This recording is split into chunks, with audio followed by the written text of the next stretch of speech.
Bonsoir à tous et bienvenue dans le Grand JT. Tout de suite le sommaire. Réaffirmer la place des enseignants au cœur des changements de l'école, c'est le thème du colloque organisé au Palais du Luxembourg la semaine dernière. On en parle avec notre invité Éric Mestralet. Connaissez-vous la fibromyalgie, cette affection chronique causant des douleurs et dont la cause n'est toujours pas connue à ce jour? Sensibilisation à ce sujet en seconde partie d'émission avec notre invité. Dans sa chronique, Guillaume Buan fera la lumière sur les politiques de la santé à l'école à l'occasion des assises de la santé scolaire. Mais avant cela, place à l'actualité du jour avec Guillaume. Ce lundi s'ouvre le 8e sommet Choose France. Emmanuel Macron s'attend à des investissements records. Alors, où en est-on ? 15 milliards l'année dernière, c'est beaucoup plus, 2 fois plus, c'est ce qu'annonce notamment le ministre de l'économie, Éric Lombard. C'était sur RTL. En fait, ce sera 37 milliards, donc c'est un record. C'est 20 milliards de projets totalement nouveaux. Et 17 milliards, vous vous souvenez, il y a quelques semaines, le président de la République avait reçu à l'Élysée les investisseurs de l'intelligence artificielle et des data centers. Et là, on a 17 milliards d'euros qui avaient été promis dans le cadre des 109 milliards de l'époque, qui vont atterrir. Et je vais signer d'ailleurs à Bercy, avec un grand investisseur des Émirats Arabes Unis, un projet de campus IA en Île-de-France. Alors le sommet Choose France pour Choisissez la France, c'est un événement économique qui est destiné donc à attirer les investisseurs étrangers. Plus de 200 patrons attendus à Versailles. Il y a donc plus d'une cinquantaine de projets qui seront annoncés. C'est Emmanuel Macron qui justement en a fait l'annonce. C'est une bonne nouvelle notamment pour la jeunesse et l'emploi. Écoutez le ministre de l'économie une nouvelle fois. Ça participe du redéveloppement, du redéploiement d'une puissance industrielle française. Ce que nous pensons, c'est qu'avec ces investissements, on peut redevenir offensif sur l'emploi. Et il se trouve que nous avons des jeunes de talent qui cherchent un emploi. Le taux d'emploi des jeunes est insuffisant, même s'il remonte. Donc ça va être une des réponses au sujet du chômage. Je rappelle d'ailleurs que le chômage n'a jamais été aussi bas depuis 30 ans. Alors technologie, finance, intelligence artificielle ou encore le tourisme, autant de secteurs qui sont attractifs. Au passage, la France a été classée pour la 6e année consécutive, premier pays européen pour les investissements. On est donc juste devant le Royaume-Uni ou encore l'Allemagne. Et dans le même temps, Guillaume, ce rapport de la Fondation Apprentis d'Auteuil qui dévoile que chaque année, plus de 75 000 jeunes quittent le système scolaire sans diplôme en France. Et ce décrochage, il intervient de plus en plus tôt chez les jeunes et notamment du côté des lycéens, mais aussi dès l'école primaire. C'est justement ce qu'alerte la Fondation, des enfants passifs qui ne s'impliquent plus au sein des écoles ou encore qui ne trouvent pas leur place dans la classe ou auprès des camarades. Ce sont justement les premiers signaux qu'alerte la Fondation. Thierry Blombou, il est enseignant, directeur adjoint d'une école Apprentis d'Auteuil. Depuis déjà une quinzaine d'années, il confirme justement que ses élèves décrochent et ceux de plus en plus jeunes. Lorsqu'ils arrivent le matin, il y en a qui sont affalés sur la table. Maintenant, ce qu'on ne faisait pas avant, on va accueillir des enfants qui sont en grande section. On descend encore d'une tranche d'âge par rapport à ce qu'on faisait avant. Alors ce décrochage, il a un coût 340 000 € par élève. Toutefois, en 2023, 7,6% des jeunes de 18 à 24 ans étaient en dehors du système scolaire. Ils étaient quand même 11% en 2006. Venons-en à cette tendance qui prend de l'ampleur, les espaces No Kids, des espaces excluant donc les enfants. Et cette tendance, elle effraie au plus haut niveau, notamment la haute commissaire à l'enfance, Sarah El Haïry. La sénatrice socialiste Laurence Rossignol, de son côté, a déposé une proposition de loi qui vise à interdire ce genre d'espace car il serait, selon elle, discriminant pour les enfants. Écoutez. Je pense que c'est un signe à la fois d'intolérance de nos sociétés à l'égard de tout ce qui perturbe l'environnement immédiat des individus. Et puis aussi, c'est l'aboutissement d'une société dans laquelle les enfants ont quasiment disparu de l'espace public et collectif. En fait, on dit que les enfants sont trop agités, on dit que les parents élèvent mal leurs enfants, et en même temps, le niveau d'exigence que l'on a à l'égard des enfants en termes de comportement est incroyablement élevé. C'est-à-dire qu'on voudrait que les enfants soient des petits adultes en miniature. Un enfant de 2 ans et demi, ça bouge, on peut rien y faire. Il faut qu'il bouge, cet enfant. Alors on n'est pas obligé de le laisser crier. Alors on sait que c'est le milieu du tourisme qui est concerné avec notamment les formules adultes only, seulement pour justement les adultes où les mineurs ne sont pas acceptés. Sachez que selon l'article du code pénal, c'est interdit toute distinction opérée entre les personnes physiques sur les fondements de leur origine, de l'âge, de leur sexe ou encore de leur situation de famille est donc interdit. Il y a même une peine de prison, 3 ans et 45 000 € d'amende. Laurence Rossignol voudrait donc ajouter à cet article la phrase suivante qui constitue également une discrimination, l'exclusion de mineurs, des lieux de vie, de l'espace public ou encore d'espaces commerciaux, voire les transports. On sait que dans les trains, là aussi, cela fait débat. On continue l'actualité avec le volet judiciaire. À Dijon, un professeur de physique condamné à 3 ans de prison avec sursis et une interdiction à vie d'exercer une activité avec des mineurs. Le tribunal correctionnel de Dijon l'a donc reconnu coupable d'avoir téléchargé plus de 140 000 images et vidéos pédopornographiques qui mettent en scène des enfants de 4 à 16 ans. Des fichiers téléchargés sur son ordinateur personnel pour cet homme de 45 ans. Des faits qui remontent entre mai 2023 et novembre 2024. Il n'y a jamais eu d'agression sur ses élèves, indique toutefois à nos confrères d'ici Bourgogne. Je me sens coupable, monstrueux, je me dégoûte, a-t-il déclaré en garde à vue. L'enseignant a été également inscrit au fichier des délinquants sexuels. Et puis terminons avec une bonne action en faveur de la Croix-Rouge. Depuis samedi, l'association a lancé sa grande quête nationale. Vous les avez peut-être vus aux abords des centres commerciaux ou encore sur le bord des routes ou même au feu rouge avec leur tirelire jusqu'au 25 mai prochain, donc dimanche. Eh bien, ils sont là, les bénévoles. Ils vont venir à votre rencontre pour présenter leur activité, l'activité de l'association et collecter aussi différents dons qui sont nécessaires à faire vivre justement ces actions locales de solidarité, des dons qui sont indispensables pour le matériel également, pour les thermos, les gobelets, les ordinateurs, pour les démarches administratives ou encore même pour les biberons. C'est ce que fait savoir l'association. Il est possible d'ailleurs de faire un don soit en espèces, sinon directement via la carte bleue avec des TPE qui seront à disposition de ces bénévoles. Merci beaucoup Guillaume. Et si l'enseignant était la clé de voûte de la société éducative? C'est la question posée au colloque Les enseignants au cœur du changement qui s'est tenu au Sénat la semaine dernière. Les équipes d'Espérance Banlieue y étaient puisqu'elles l'ont organisé. On en parle tout de suite avec notre invité. Éric Mestralet, bonjour. Bonjour. Merci beaucoup d'être avec nous. Vous êtes fondateur et président de la fondation Espérance Banlieue. Je lisais le communiqué de presse et j'ai été interpellée, figurez-vous, intitulé « Les enseignants au cœur du changement, réaffirmer leur place au sein de l'école ». Cet événement réunira, je continue de citer, experts, enseignants de terrain, chercheurs, décideurs politiques pour mettre en lumière des solutions concrètes à l'échec scolaire, en particulier dans les quartiers prioritaires. Alors que la place des profs et l'échec scolaire sont soit deux sujets centraux, ça, il n'y a aucun doute. Mais qu'ils soient à ce point liés, je ne pensais pas. Parce que c'est comme ça que c'est interpellé. Tout à fait. Je pense que aujourd'hui, les professeurs sont souvent très mobilisés, très engagés, au moins au début, pour faire face aux difficultés que rencontrent les élèves. Et puis, petit à petit, dans leur carrière, ils peuvent rencontrer des difficultés et lèvent un petit peu la main. Voilà. Et donc, on se rend compte que si on redonne de l'ambition, de l'envie à ces professeurs, si on leur permet de réaliser leur vocation, eh ben, le sujet du décrochage scolaire pourrait ne pas en être un. Et c'est ça l'enjeu. C'est comment, finalement, on permet aux professeurs, en leur redonnant l'envie, le pouvoir, la motivation de pouvoir se réaliser, se déployer, manifester leur créativité au bon sens du terme, au profit des élèves. Eh ben, ça permettrait de conjurer l'échec scolaire. Que l'enseignant soit la clé, je n'en doute absolument pas, et vous non plus, bien entendu. Mais le problème, est-ce qu'il n'est pas ailleurs quand même? C'est-à-dire qu'on parle d'inégalité des chances, là, on parle effectivement d'échec scolaire, de décrochage scolaire face à l'apprentissage et donc la réussite. Donc en fait, on est quand même dans deux positions différentes. La position des professeurs et cette formation dont on va parler, bien entendu, l'engagement, la reconnaissance et tout ce qui s'ensuit qui sont très importantes. Mais il y a aussi cette notion d'échec ou de décrochage. Vous voulez dire que, est-ce que l'école peut régler toutes les difficultés? Alors bien évidemment non. En revanche, comme on passe un temps certain en tant qu'élève à l'école, comment ce lieu qui est un peu sanctuarisé peut être utilisé pour lutter contre toute forme de décrochage?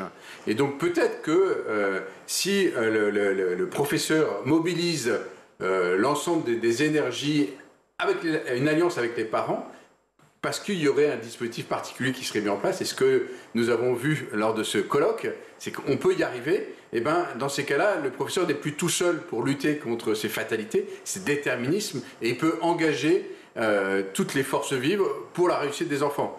L'école, finalement, c'est la première petite société. Donc, voilà, elle ne peut pas tout résoudre, mais tout passe par cet endroit-là. Et donc, si on peut à la fois travailler sur l'acquisition de compétences, mais aussi l'acquisition de codes, de savoir-être, et donner confiance, avoir confiance, et petit à petit, la mécanique se remet en branle positivement. Et je pense que les décrochages scolaire que l'on vit et dont les traumatismes sont importants, dont le coût pour la société est énorme. Je crois qu'aujourd'hui, on le chiffre entre 240 000 et 340 000 coûts, milliers d'euros par élève qui décroche. Ça, c'est le coût, évidemment, sur toute une vie, mais c'est un coût, un décrochage scolaire, on en a à peu près 100 000 par an. Donc ça veut dire que vous vous rendez compte de la dette qu'on est en train de se créer pour la société. Donc il faut vraiment se mobiliser. Et les professeurs, lorsqu'on leur redonne du pouvoir, l'envie d'agir et la possibilité de continuer leur engagement, ce pourquoi ils se sont engagés, ils sont rentrés dans cette profession, eh ben, on peut réaliser des choses merveilleuses. Non, je vous suis tout à fait, et évidemment les solutions sont bonnes à prendre, et on va en parler ensemble, bien entendu, puisque vous êtes spécialiste de la question. Mais c'est vrai que, juste une dernière question qui sera un peu politique, certes, je l'avoue, mais quand même, ne fait-on pas reposer sur les épaules des profs tous les manquements de la société? Vous parlez justement de ces centaines de milliers d'euros par enfant qui coûtent à l'État, justement, ces décrochages, ces échecs scolaires. Je veux dire, est-ce que ce n'est pas les manquements de la société dont on doit parler aussi, plutôt que de parler juste des parents et des profs? Alors, oui, on peut aborder le sujet de cette manière-là, et ce n'est pas faux. Ce sont des faits. Donc comment on fait par rapport à cette réalité? Est-ce que c'est une défaite qui est assurée et assumée, ou au contraire on peut réenchanter la vie en société? Moi je pense que l'école est un lieu magique au bon sens du terme pour cela, et c'est ce que un certain nombre de professeurs réussissent à faire. Ce qu'il faut, c'est des conditions pour le faire, et on peut revenir sur ces conditions. Alors ces conditions, justement, des réformes qui ont été mises en place par les ministres de l'Éducation qui se sont enchaînées, je peux dire ça comme ça, puisque on en connaît à peu près 8 depuis, effectivement, avant l'arrivée de Macron, donc ça fait quand même beaucoup. Je pense que les réformes se sont enchaînées, et les professeurs, enfin c'est pas moi qui le pense d'ailleurs, c'est la réalité du terrain, et les professeurs qui nous le disent, et les professeurs qui n'en ont pas pris part à ces réformes, et qui donc les subissent. Malheureusement, oui, le constat que l'on fait, c'est que les professeurs subissent un certain nombre de réformes. Ils sont en bout de chaîne. Elles descendent de la rue de Grenelle jusque chez eux sans qu'ils aient pu y participer, la co-construire, l'enrichir si nécessaire. Or, justement, c'est là où l'approche qu'il faudrait avoir, me semble-t-il, c'est retourner la dynamique, c'est en se mettant au service des professeurs pour faire en sorte que le talent et l'énergie et l'engagement qu'ils vont avoir va pouvoir avoir tous les fruits que l'on peut attendre au service de l'élève. Pour ce faire, il y a, je voulais évoquer un certain nombre de mécanismes qui pourraient être mis en place. L'idée et l'enjeu, c'est de pouvoir recréer de la proximité, donc de la confiance, et faire en sorte qu'on conjugue les efforts, les moyens, les talents, les réussites, au lieu finalement de les soustraire, tel que l'on peut le voir depuis trop d'années. Les recommandations, on va y venir, mais si vous voulez bien, je voulais qu'on fasse un constat pour qu'on comprenne bien le sujet, effectivement, de l'échec scolaire, du décrochage, des inégalités, du déterminisme, puisque c'est le mot que vous avez employé tout à l'heure qui est très important. Ces réformes, donc, qui se sont enchaînées, sont souvent soit mises en place sans avoir été évaluées, soit évaluées puis trop longtemps attendues, ou mises en place tout de suite sans savoir la mesure de l'impact. Est-ce que ça joue aussi énormément sur le fonctionnement ?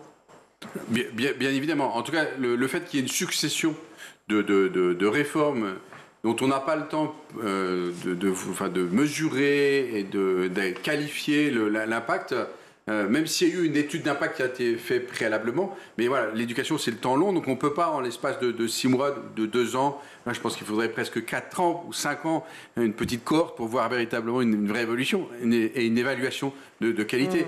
Donc, peut-être qu'il faudrait renverser l'approche. Je reviens à mon idée, on ne peut pas se tromper durablement lorsqu'on est face à l'élève, lorsqu'en plus on est en alliance avec d'autres acteurs, d'autres adultes, je pense notamment aux parents, mais il peut y avoir d'autres adultes que sont les éducateurs. Donc si collectivement on apporte des solutions que l'élève se bonifie, s'épanouisse, se projette dans l'avenir, eh ben, je pense que ça, c'est une vraie évaluation qui mérite d'être pris en compte. Et donc, à mon avis, c'est en retournant la démarche, et non pas du top-down, comme on dit, mais du bottom-up, qu'on pourra arriver à sortir des solutions durables pour notre pays.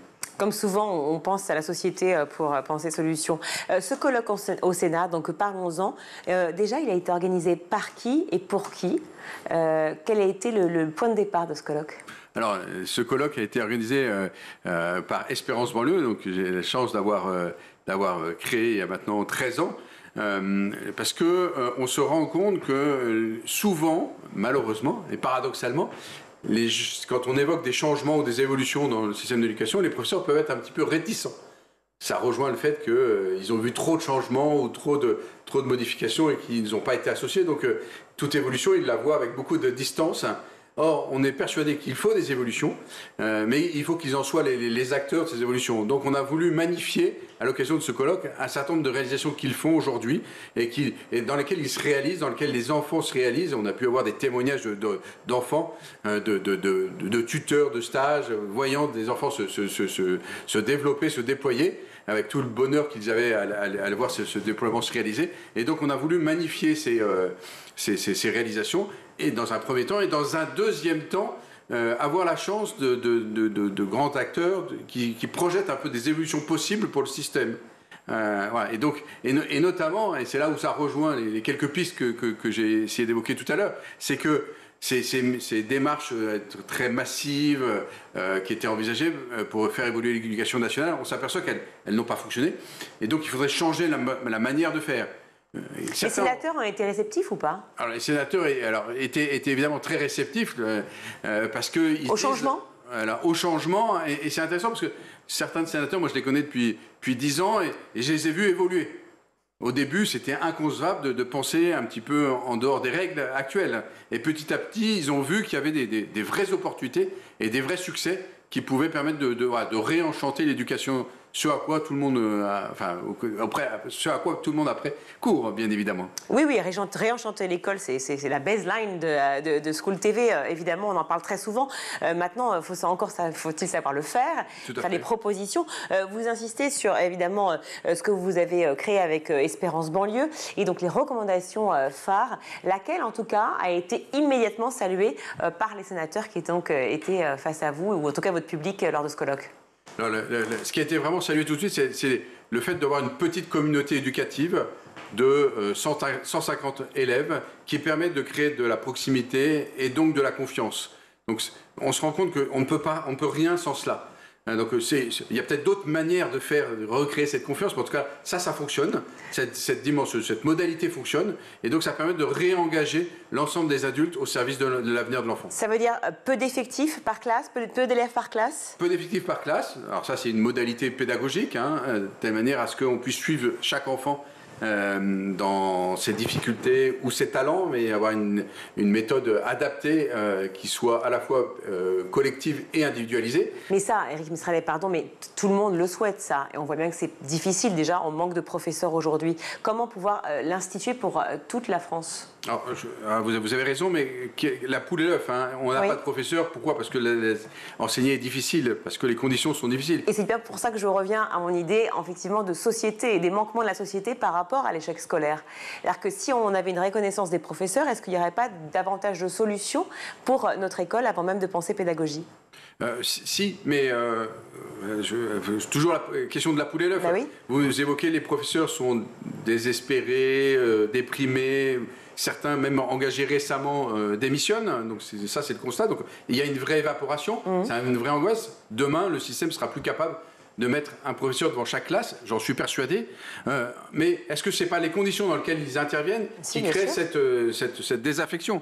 Donc créons des conditions plus favorables, c'est ce que nous essayons de proposer. Et et d'ailleurs, au cours de ce colloque, il a été dit avec des formules très fortes, il faut recréer un contrat entre la nation et l'école, entre la nation et les professeurs. C'est quoi le rôle que l'on attend des professeurs? Ça veut dire donc dédoubler les classes, donc le nombre de professeurs, avec quels moyens, pardon? Alors, c'est une des modalités. L'idée, c'est de recréer de la confiance. Après, une des modalités pourrait être, en tout cas celle que nous on propose et qu'on a mis en œuvre, c'est peu d'effectifs par classe. Ce qui permet d'éviter d'avoir peut-être d'autres interventions autour des classes. Et donc, on s'apercevrait que, in fine, de manière globale, ça ne crée pas plus de besoin d'encadrement, parce qu'il y a beaucoup aujourd'hui d'adultes qui n'interviennent pas face aux élèves, et donc parce qu'ils viennent en support du professeur qui lui-même est en difficulté face aux élèves. On n'a pas les mêmes formations. Non, pas la même formation. Oui. Donc c'est assez logique. Oui, mais je pense qu'il y a à peu près 200 000 personnes dans l'éducation nationale qui ne sont pas face aux élèves. Pourquoi déchargerions-nous pas certains des professeurs actuellement avec la mobilisation de ces cadres-là pour pouvoir faire que des cours. Pourquoi pas, oui, effectivement. Si je comprends bien, la proposition d'Espérance Banlieue, hein, donc effectivement, c'est pour parler d'abord effectif réduit, avec des professeurs qui sont donc plus motivés, dans une ambiance, on l'imagine, plus calme, plus sereine. Ah ben, ils n'ont pas d'énergie à faire la sécurité, par exemple, ou la discipline, ce qui aujourd'hui pompe les professeurs. Mais vous, attendez, parce que la discipline, elle arrive avec des enfants, enfin des élèves en tout cas, dont on imagine qu'ils soient très calmes un jour et puis un peu plus bousculés le lendemain. Est-ce que vous pensez que les problèmes de discipline ne sont dus que à des problèmes d'effectifs ?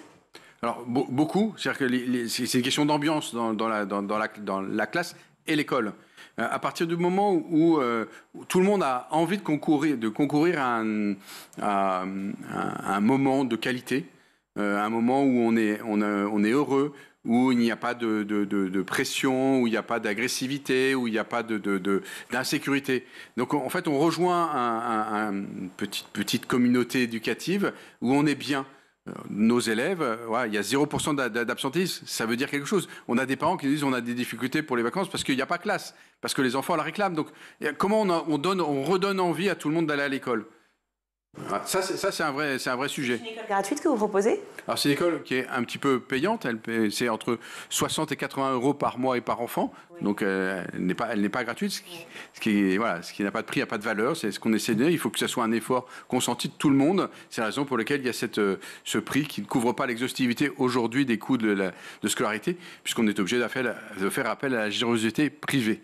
Oui, donc ça voudrait dire qu'en fait l'idée est de pouvoir instaurer finalement l'esprit et l'idée de Espérance Banlieue pour toutes les écoles, pour l'école de manière générale française, mais donc ça voudrait dire qu'il y aurait plus d'investissement privé, c'est ce que vous proposez ? Pas forcément, on demande un petit peu d'investissement des parents.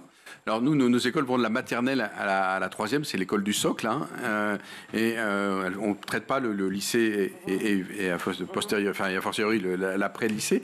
Donc les parents participent un petit peu, et comme nous sommes aujourd'hui des écoles hors contrat, puisque nous sommes en train de faire la démonstration que ce modèle-là pourrait être pertinent, donc on n'a pas encore de financement public, on n'a pas encore de contrat, ce que nous sommes en train de... Toute, effectivement, école démarre hors contrat, hein, et qu'après, non mais c'est important de le dire quand même, hein. Effectivement, après, une fois que vous avez fait vos preuves ou pas, eh bien, il y a contrat avec l'État ou pas. Voilà, donc si on avait un contrat avec l'État, ce qu'il arrivera peut-être bientôt, parce qu'on travaille dessus depuis maintenant 5 ans, donc de fait, on n'aura pas besoin, ou beaucoup moins besoin, de la générosité privée que j'ai évoquée. Tout le monde jouera son rôle et sera à sa place. D'accord. Petits effectifs avec des pédagogies différenciées en fonction des élèves ? Oui, bien sûr. L'enjeu, c'est que la pédagogie s'adapte à l'enfant et non pas l'inverse. Donc on peut avoir, puis il y a plusieurs formes d'intelligence, donc il faut être capable, faut que la pédagogie soit capable de s'adapter à cela. Il y a des gens qui sont plus tactiles, d'autres qui nécessitent auditifs, d'autres visuels. Donc il faut pouvoir jouer avec toutes ces dimensions pour être sûr que l'enfant acquiert les éléments structurants et indispensables de la compétence qu'ils sont en train d'acquérir. Par rapport à la formation des enseignants, qu'est-ce que vous proposez ? En tout cas, qu'est-ce qui fait que votre qualité d'enseignement est différente par rapport à ailleurs ? Alors, d'abord, il y a de la formation, il y a 100 heures de formation par an. Qui sont proposés pour les professeurs, avec évidemment des différences entre eux, un professeur débutant et un des professeurs qui a plus d'expérience. Après, il y a une formation à la pédagogie au cœur d'Espérance Banlieue, la pédagogie du sens conscient, comment rendre l'enfant acteur de son apprentissage, ce qui est relatif à la discipline positive, comment l'enfant comprend les règles avec lesquelles il est en train dans lesquelles il est posé au sein de l'école, dans lesquelles il doit interagir. Et puis après, il y a toutes les compétences nécessaires pour un professeur pour enseigner telle ou telle discipline. Alors, par exemple, je prendrai l'exemple de Singapour. On ne dit pas qu'on est bon en enseignement de Singapour. Il faut véritablement apprendre. C'est ce que nous enseignons à nos professeurs pour qu'ils puissent après le mettre à disposition des enfants et des élèves. Et voilà, on a même mis un cursus de formation qui est dispensé à destination des parents pour qu'ils puissent accompagner leurs enfants sur cette pédagogie dite de Singapour pour que, conjointement, toutes les autorités que sont les parents et les professeurs puissent pousser dans la même sens. Vous dites, et c'est dans votre tribune, donc, qui est parue il y a maintenant une dizaine de jours, qu'il est fondamental de considérer l'enfant au-delà de l'école. Qu'est-ce que vous entendez par là? Alors l'enfant, c'est une intelligence, c'est un corps, c'est une sensibilité. Et il y a certaines de ces dimensions, il peut y avoir une transcendance même. Et donc il y a certaines de ces dimensions ne s'apprennent pas ou ne s'éduquent pas ou ne sont pas traitées directement dans l'école. Donc il faut prendre en compte que l'enfant, il est dans sa famille, hein, donc il faut être en alliance avec les familles. Il est aussi dans un certain nombre d'activités sportives où il va apprendre les compétences psychosociales, où il va pratiquer les compétences psychosociales qui sont indispensables pour la bonne acquisition des compétences. Donc voilà, donc il faut avoir cette vision 360 de l'enfant, telle manière à pouvoir, dans le temps qui est passé à l'école, conjuguer tout cela pour le bien de l'enfant. Vous avez l'impression que ce n'est pas le cas aujourd'hui dans les écoles privées sous contrat qui existent déjà, privées hors contrat ailleurs que chez vous, et dans l'école publique? Alors, loin de moi l'idée dire que ça n'existe pas ailleurs. Hein. Heureusement qu'il y a beaucoup de gens qui, plein de bon sens, le réalisent. Je pense qu'il y a des dimensions quelquefois qui sont un peu omises. Je pense notamment tout ce qui est lié à la religion. On est mal à l'aise, les professeurs généralement sont assez mal à l'aise par rapport à ça. Donc il faut pouvoir évidemment l'aborder avec les outils de l'école. Hein. Mais c'est important de ne pas en faire un blackout complet sur le sujet. Je pense qu'il y avoir des dimensions culturelles qui sont mal abordées. Je pense qu'il y a des dimensions autour des sentiments qui sont difficiles à aborder. Les enfants peuvent manquer de vocabulaire pour exprimer un certain nombre de choses. Et donc tout ça crée une violence interne qui après est mal gérée en cours parce que le professeur passe plus de temps à gérer cette violence, à essayer de contenir cette violence, au lieu d'essayer de transmettre sa passion ou ce qu'il aime ou ce pourquoi il est en classe. Cette tribune, on peut la retrouver évidemment sur Internet. Éric Mestrallet, merci beaucoup d'avoir été avec nous. Merci beaucoup de vous avoir accueilli. Et puis voilà, il y a une vraie joie à voir qu'il y a des possibilités. C'est ce qui a été manifesté au Sénat et je crois que beaucoup de gens sont sortis du colloque au Sénat en disant finalement, il y a des pistes possibles. Faisons tout en sorte pour que ça puisse se mettre en place. Merci beaucoup. Vous êtes fondateur et président de la Fondation Espérance Banlieue. Merci Éric Mestrallet. Merci beaucoup, madame. On va marquer une courte pause et on se retrouve.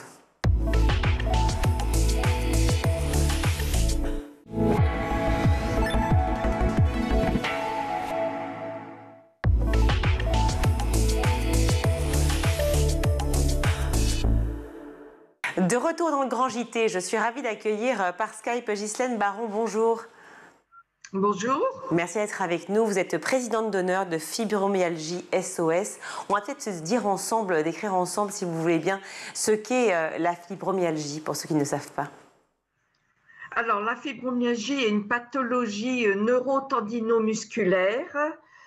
Elle est normalement suivie par des neurologues, mais les neurologues sont dépassés par les cas de Parkinson et d'Alzheimer. Et donc, ce sont les rhumatologues qui s'occupent des personnes atteintes de fibromyalgie. Alors, il y a environ 1,5 à 2% de la population qui est atteinte de cette pathologie-là. Oui, donc effectivement, ce n'est pas rien. La fibromyalgie, quels sont les symptômes déjà les plus courants pour essayer de la décrire? Alors, si je vous dis, comment vous sentez-vous quand vous avez une grippe? Vous avez des courbatures, des douleurs, un état fiévreux. La fibromyalgie, ce sont des courbatures, des douleurs qui vont et viennent sur tout le corps. Par exemple, le matin, vous pouvez vous lever, vous êtes engourdi, mais pas très douloureuse. Vous prenez votre douche, ça va bien.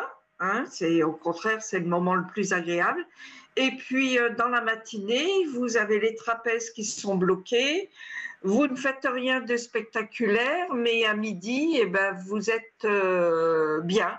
Voilà, les douleurs sont parties. Ce sont des douleurs migrantes évolutives.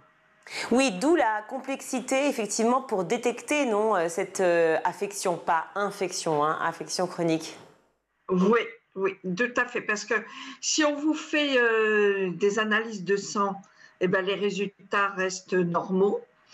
Des radios, des scanners, à part de l'arthrose, parce que ça atteint souvent les femmes vers l'âge de 40 ans, Les résultats sont corrects. Nous n'avons pas de marqueurs biologiques.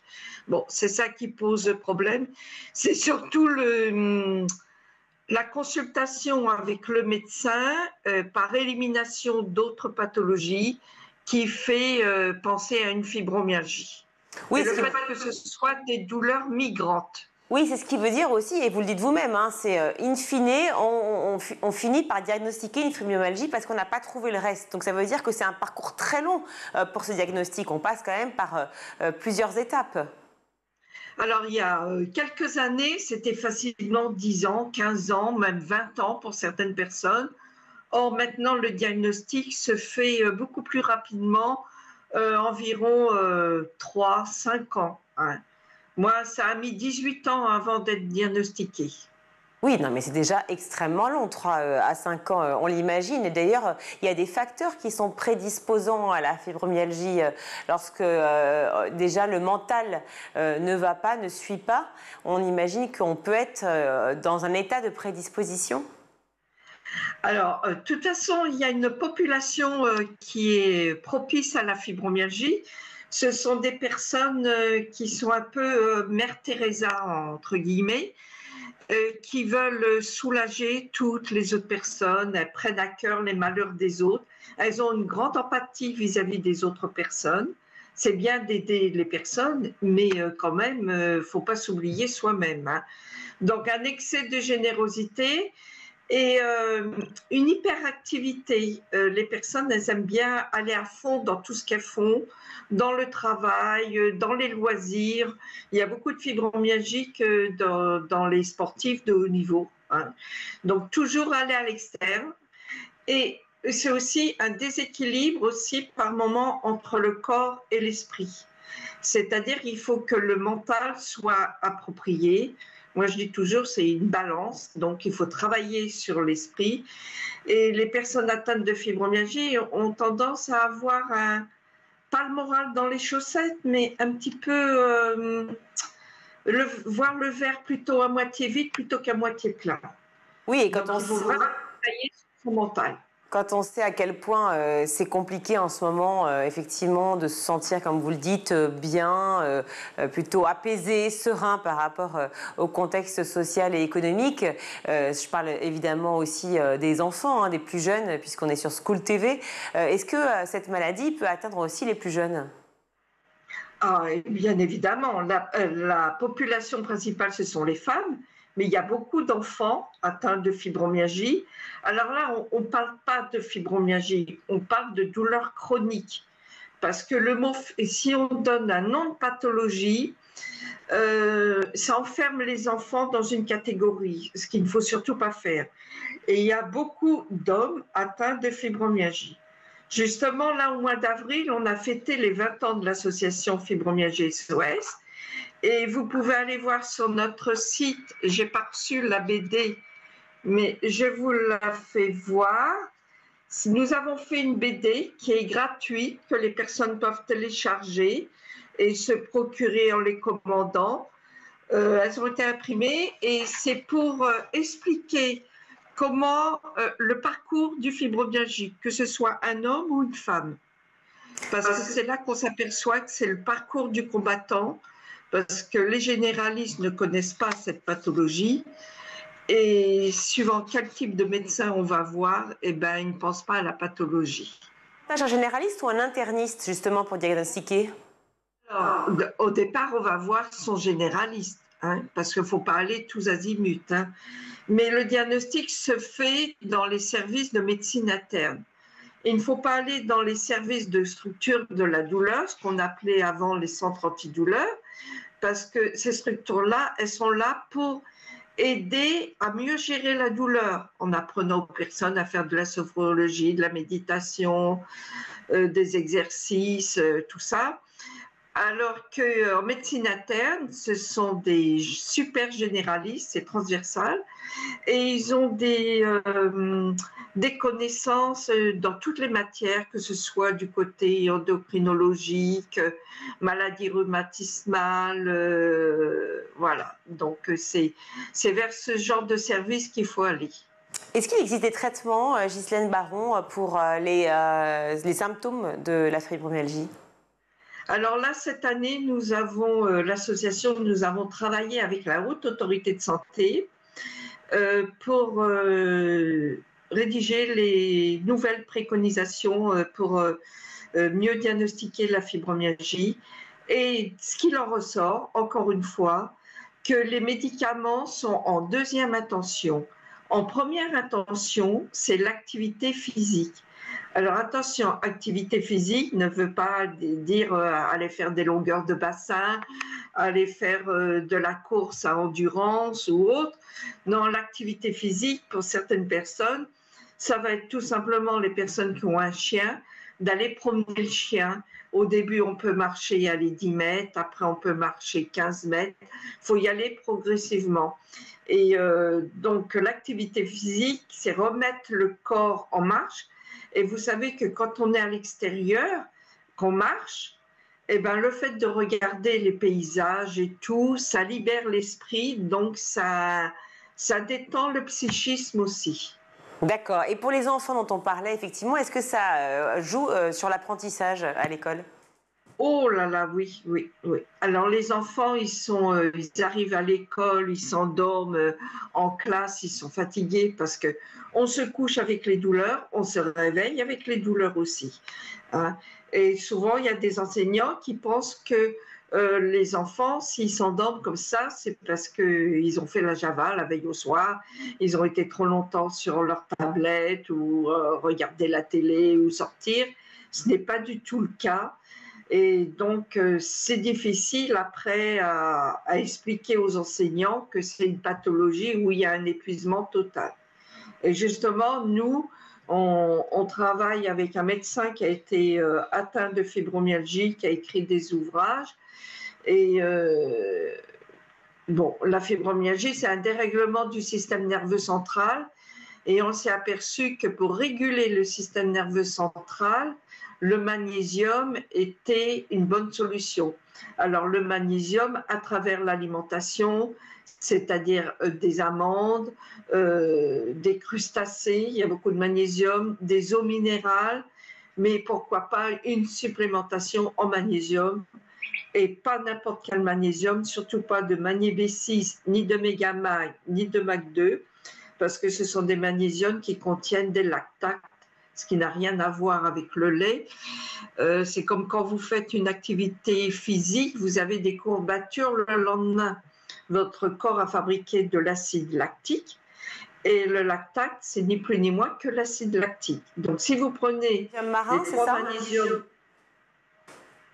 Qu'est-ce qu'il faut prendre comme magnésium, excusez-moi? Alors, des magnésiums nouvelle génération biglycinate, voilà, c'est les meilleurs magnésiums. Et nous, dans l'association, on explique ça à nos adhérents. Nous faisons des réunions mensuelles en visio, une fois le mercredi, une fois le samedi. Et c'est toujours avec un échange avec un intervenant, soit qui apprend la méditation, ou la sophrologie, ou l'exercice physique, ou la cohérence cardiaque. Voilà. Et après, nous échangeons entre participants. On fait ça par Internet, via Zoom. Et ces réunions ont beaucoup de succès. Et donc, les personnes nous posent toutes sortes de questions. Et c'est là qu'on leur apprend à mieux vivre avec la fibromyalgie parce qu'on peut mieux vivre. Vous voyez, moi, si je ne fais pas attention à mon mode de fonctionnement, elle revient au grand galop alors que je n'en ai plus. Voilà. Bah écoutez, félicitations, bravo pour tout cet entretien. Pour les promenades donc avec le chien et le magnésium en question. Merci mille fois. Alors, notre association, c'est www.fibromyalgiesos.com. Parfait, Ghislaine Baron. Merci beaucoup d'avoir été avec nous. Merci. On va continuer tout de suite avec la chronique de Guillaume Blanc. Et Guillaume, on parle santé à l'école aujourd'hui. Avant de revenir sur les annonces d'Elisabeth Borne pour améliorer ce secteur, focus sur les 3 métiers que l'on retrouve dans les établissements scolaires. Celui de psychologue, de médecin ou encore d'infirmier. Alors le terme de santé scolaire a officiellement été utilisé dans l'ordonnance du 18 octobre 1945 qui établit les premiers fondements en fait d'un service national de santé scolaire et universitaire.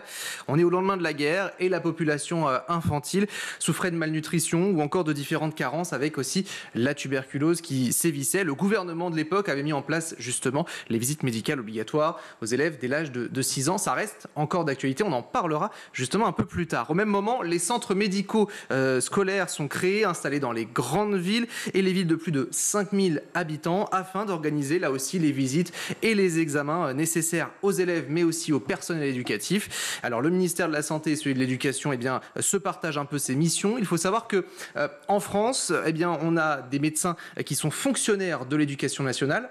Pour vous donner une idée par rapport à d'autres pays, le Portugal par exemple, c'est des généralistes qui font des vacations, qui viennent directement dans les écoles. En Espagne, là aussi, l'éducation de la santé, le suivi médical est mené par les communautés autonomes. Au Danemark, en Pologne, là aussi, c'est un service de santé qui intègre des infirmiers, des médecins généralistes ou encore des pédiatres qui sont là aussi des vacataires. Alors, est-ce que vous pouvez nous rappeler le rôle du médecin scolaire, Guillaume ? Alors, ils sont recrutés sur concours ou directement en fonction des besoins. Ce sont des médecins de l'éducation nationale, c'est comme ça qu'on les appelle, qui ne sont pas des généralistes, mais je l'évoquais, donc des fonctionnaires. Les missions sont un peu les suivantes. Réaliser les bilans de santé complets à l'âge de 6 ans pour nos jeunes, que ce soit le poids, la taille. Ils vérifient aussi s'il y a des troubles, peut-être auditifs ou encore de comportement. Ils participent au dispositif d'inclusion au sein des établissements. Ils conseillent les chefs d'établissement et les familles sur les différentes actions à mener. Mais sur le papier, chaque secteur devrait avoir un médecin référent, mais il en manque. Le nombre de médecins scolaires est très insuffisant. En 2024, on estime 900 médecins, tenez-vous bien, pour 12 millions d'élèves en France. Donc on tombe souvent sur les infirmières scolaires, plutôt. C'est exactement ça. Alors quels sont leurs rôles ? Là, elles sont apparues un peu plus tard, entre guillemets, dans les années 50. Le rôle, il s'est professionnalisé, il a été structuré avec de la prévention, de l'accueil, de l'accompagnement. Elles jouent justement un rôle d'écoute privilégié pour ces jeunes. Alors, tant sur le plan santé, mais aussi psychologique, on va y revenir. C'est le cas notamment pour se faire soigner en cas de blessure. On se souvient peut-être être passé chez l'infirmière ou encore pour organiser et animer certaines animations en lien avec la sexualité, la contraception. On sait aussi que les infirmières sont présentes pour tout ce qui est l'addiction, le tabac ou encore l'alcool et plus récemment l'usage des téléphones. Et puis repérer là aussi les différents signes de souffrance. Mais là aussi, il y a des carences, c'est pourquoi il y a des mesures qui ont été prises. Selon les dernières données, une infirmière couvre en moyenne 1200 à 1500 élèves, bien au-delà des recommandations. Voilà, c'est bien trop peu en effet. Alors le rôle du psychologue peut-être, combien important, on le sait ? Oui, encore plus aujourd'hui, depuis 2017, il y a une réforme qui a fait que le psychologue a un corps en fait unique. Là aussi, accompagner, écouter les élèves et surtout leur développement psychologique et psychique. Un rôle préventif, là aussi, auprès des parents, auprès des professeurs et des chefs d'établissement. Alors sachez que les psychologues sont quoi qu'il arrive soumis au code déontologique. Ils ne peuvent pas donc dévoiler ce qui se dit lors des séances. Là aussi, il manque du personnel. Un seul psy de l'éducation nationale pour suivre entre 20 et 30 écoles. Et dans certaines zones, il y a des charges de travail qui sont importantes. Donc on l'a compris, évidemment, beaucoup de progrès à faire en la matière sur la santé scolaire et surtout sur la santé mentale qui est une priorité du gouvernement. Il y en a deux, effectivement, la santé scolaire, la santé mentale. Il y a eu justement pendant 2 mois différentes réunions avec les organisations syndicales de tous ces secteurs dont l'objectif était de permettre d'avoir des enjeux et de mettre sur la table ce qu'il faut améliorer pour le bien-être de ces élèves. Les résultats ont donc été présentés mercredi dernier dans le cadre des assises de la santé scolaire. Elisabeth Borne, la ministre de l'Éducation, a dressé un premier bilan. Notre système de santé scolaire ne répond plus aux besoins des élèves. Les effets des confinements, les séquelles du Covid, l'influence croissante des réseaux sociaux, tout cela nourrit des tensions collectives, des fragilités individuelles et une souffrance trop souvent invisible. Cette nouvelle donne appelle une refondation ambitieuse de notre système de santé scolaire à la hauteur de ces nouveaux défis, en réaffirmant avec force les missions fondamentales de la santé scolaire, la prévention, la détection et la promotion de la santé.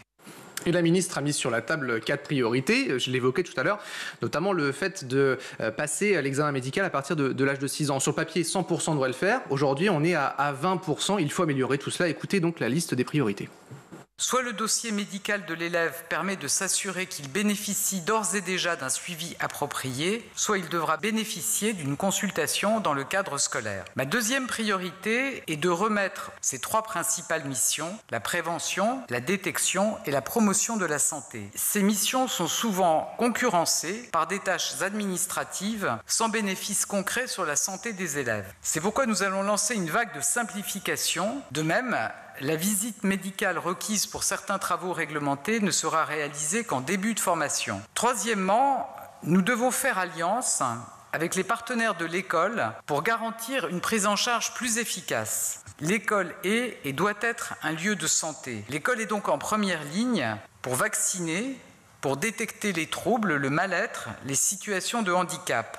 Et puis on l'évoquait, l'autre priorité c'est la santé mentale. Quelques chiffres pour dire que c'est vraiment d'actualité. 13% des enfants de 6 à 11 ans présentent déjà des troubles mentaux. Au collège, au lycée, la moitié souffre de maux de tête, de dépression, d'insomnie. Puis les jeunes filles sont également fortement touchées. Une lycéenne sur 3 notamment a eu des pensées suicidaires sur ces 12 derniers mois. Ce qu'il faut faire avec la ministre de l'Éducation nationale.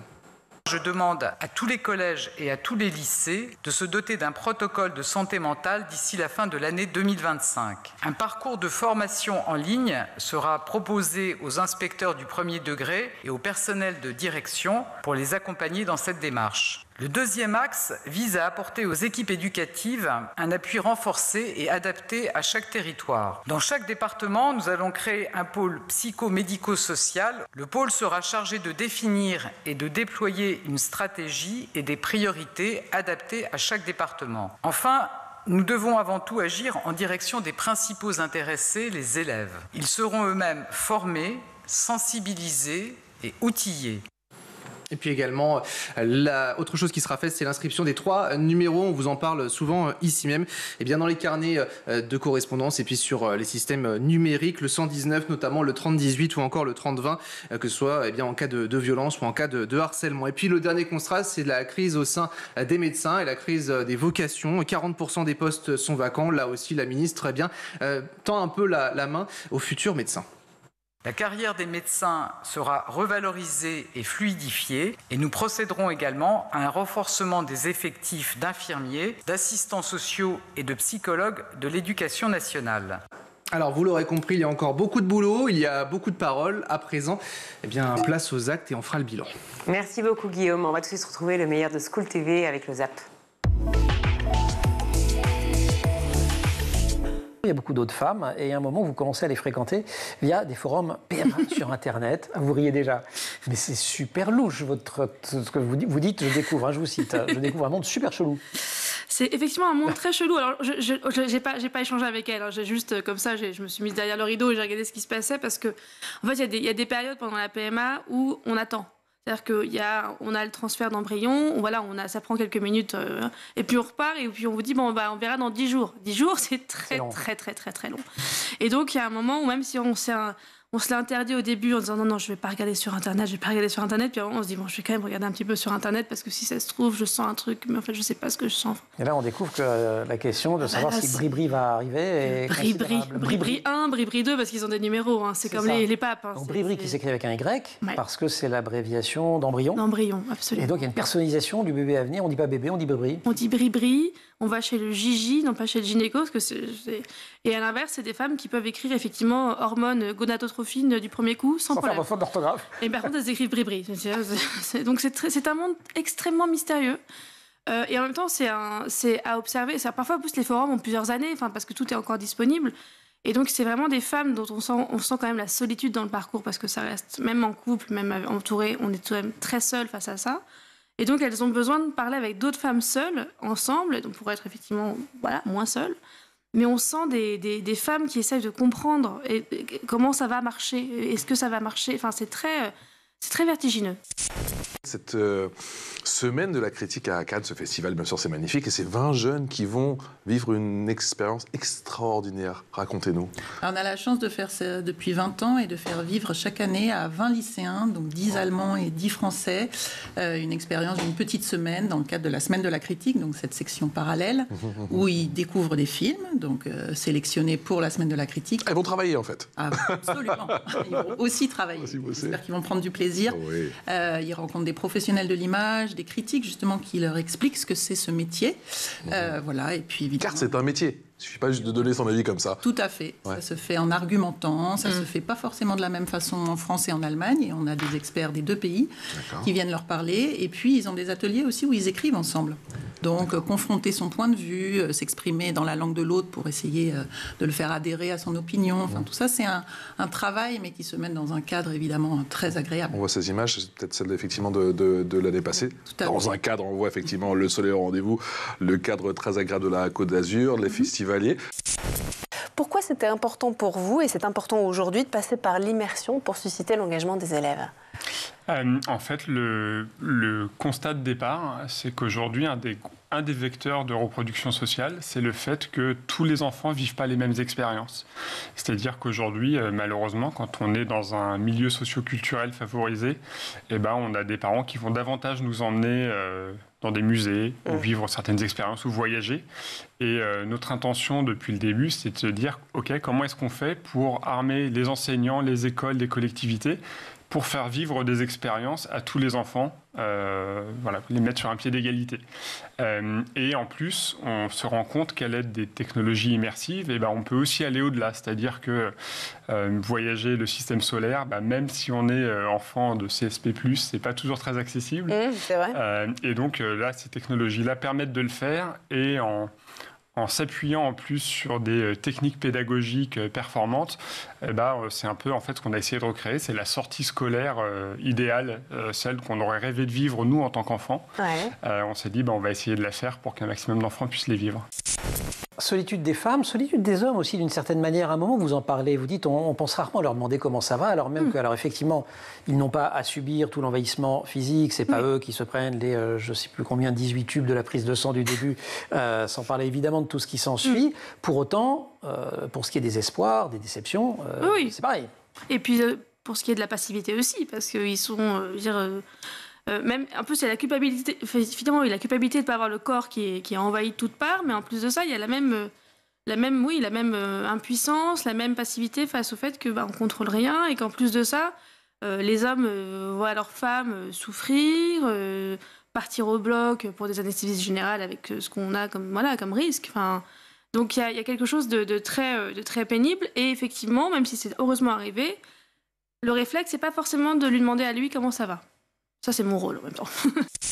Quel message vous souhaitez transmettre avec cette séquence, avec cet événement, avec cette initiative au final, à tous ces jeunes Français, à tous ces jeunes Allemands ? Peut-être que cet atelier à Cannes illustre en fait la possibilité que donne l'OFAGE à de très nombreux jeunes. Alors là, ils sont 20, mais il y a une quantité d'offres à l'OFAGE qui fait que si quelqu'un a envie, il peut trouver l'offre qui lui correspond. Et surtout, j'insiste sur le fait, je l'ai déjà dit tout à l'heure, mais il ne faut pas nécessairement parler la langue du pays partenaire.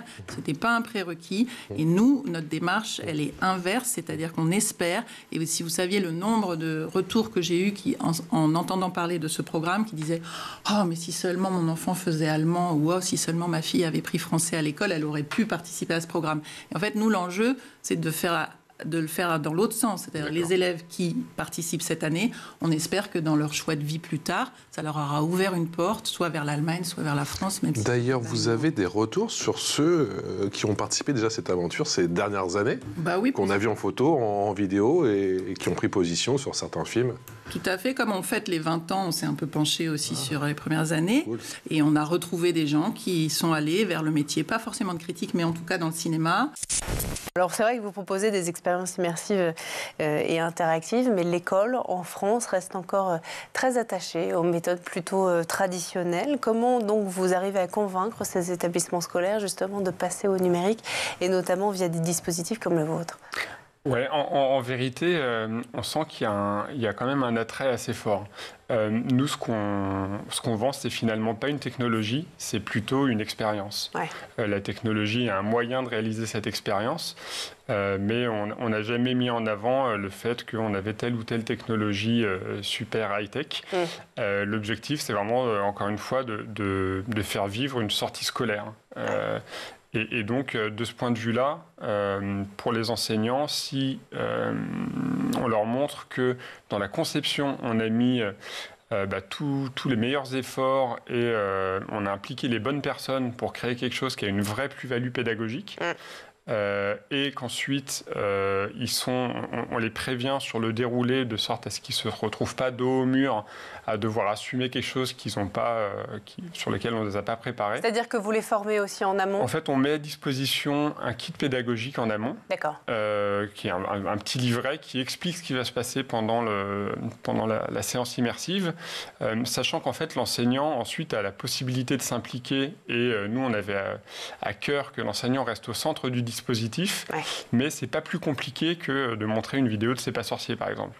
C'est-à-dire que l'enseignant a la possibilité de mettre pause pour étayer quelque chose parce que personne connaît mieux les élèves que leur enseignant, et donc s'il est nécessaire à un moment, s'il voit qu'un ou deux élèves ont tendance à décrocher ou à pas saisir un point, pause et on renforce. Il y a aussi dans chacune de nos expériences, il y aura une étape de recueil de conception initiale. Donc on aime bien mettre les enfants dans une démarche scientifique, ou en tout cas une démarche d'exploration, de formuler des hypothèses. Donc là, c'est l'enseignant évidemment qui est le mieux placé pour recueillir ça. Mais en tout cas, l'idée, c'est de ne pas sortir l'enseignant de sa posture d'enseignant. On sait aujourd'hui que c'est ce qui rend les enseignants les plus heureux, c'est de transmettre les apprentissages. Donc ça, nous, on a envie de s'engouffrer là-dedans et de leur donner juste les moyens de le faire dans les conditions rêvées. C'est la fin de notre émission. Merci à vous tous de nous avoir suivis. Merci à toute l'équipe en régie. À la réalisation ce soir, c'est Théo Boscar, le son Thibaut Gorille-Lafont, le maquillage Laure Audemont, Laura Girard et Maferré à la rédaction, Guillaume Buin, journaliste aujourd'hui sur l'émission. Merci à vous d'être avec nous très souvent, le plus souvent possible. Vous revenez quand d'ailleurs? Lundi prochain. Les fans me demandent. Je serai là dans une semaine. Rassurez-vous. Rassurez-vous. Notez-le. Bonne soirée à tous et à demain. Ciao.